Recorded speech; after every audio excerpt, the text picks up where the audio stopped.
NASA's OSIRIS-REx spacecraft is equipped with a suite of instruments designed to study its target, a near-Earth asteroid called Bennu.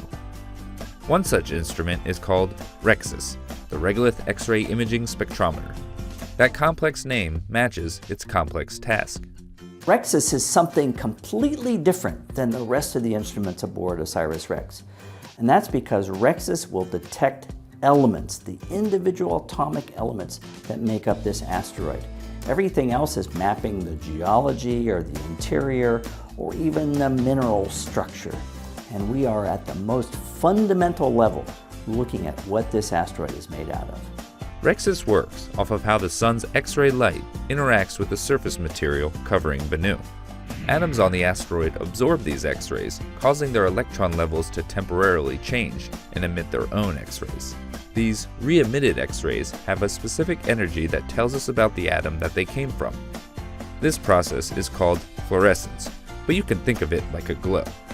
REXIS is a telescope that images that X-ray glow, which allows scientists to create a map of the different elements present on Bennu's surface. And REXIS has the ability to do all this based on its design and its position on the spacecraft. REXIS is about the size of a shoebox. It's located on the main instrument deck of the OSIRIS-REx spacecraft. Basically, this is the side that's always facing the asteroid. The pieces of the REXIS instrument are composed of two primary parts. We have the main REXIS telescope, which views the asteroid Bennu. It's consisting of 4 CCDs that look through a coated aperture mask.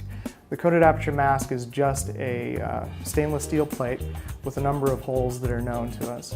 The second part of the X-ray instrument is called the Solar X-ray Monitor, or the SXM. The SXM is viewing the sun at all times so that we can monitor the X-ray spectrum, the solar X-ray spectrum, incident on the surface of the asteroid.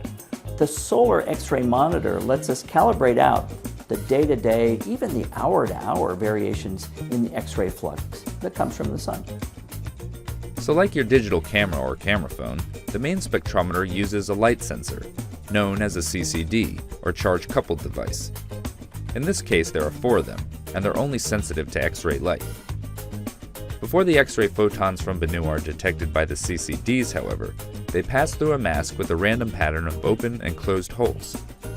By analyzing how the shadow of the mask pattern is shifted on the CCDs, scientists can determine the location of the X-rays coming from the asteroid's surface.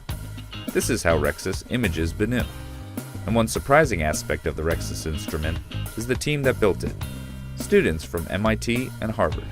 The students are fantastic to work with. They're so eager to learn. It's been great sort of watching them as they grow in this experience.